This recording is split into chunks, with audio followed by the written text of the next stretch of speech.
اگر آپ صرف روپیز میں منافع دیکھ کر انویسٹمنٹ کا فیصلہ کر رہے ہیں تو آپ ایک بڑی غلطی کر رہے ہیں۔ انویسٹمنٹ ریٹرن یعنی منافع کو کیلکولیٹ کرتے ہوئے لوگ عام طور پر ایک بنیادی غلطی کرتے ہیں، جس کا نتیجہ یہ نکلتا ہے کہ وہ انویسٹمنٹ کو صحیح طرح سے جج نہیں کر پاتے کہ کیا وہ واقعی اچھی انویسٹمنٹ ہے یا صرف دکھنے میں اچھی انویسٹمنٹ لگ رہی ہے۔ اور وہ بنیادی غلطی یہ ہے کہ منافع کو صرف اور صرف روپیز میں دیکھنا۔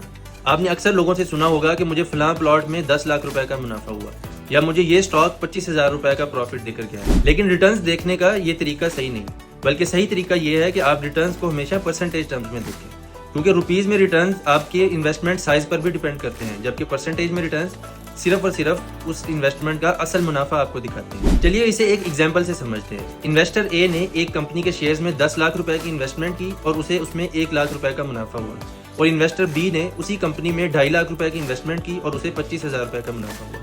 اب آپ اگر اس کے پرسنٹیج ریٹرن دیکھیں تو دونوں کا ریٹرنز 10% ہے، یعنی دونوں نے اپنی انویسٹمنٹ کا 10% منافع کمایا۔ لیکن اگر آپ صرف روپیز ٹرمز میں منافع دیکھیں گے تو آپ کو لگے گا کہ پہلے والے نے 1 لاکھ اور دوسرے والے نے 25,000 روپے منافع کمایا، یعنی پہلے والے نے منافع زیادہ کمایا اور دوسرے والے نے منافع کم کمایا، حالانکہ دونوں کا منافع بالکل برابر ہے۔ اس لیے آپ اپنی عادت بنا لیں کہ آپ نے ہمیشہ ریٹرنز اور انویسٹمنٹ پرسنٹیج ٹرمز میں دیکھنے ہیں، نہ کہ روپیز ٹرمز میں۔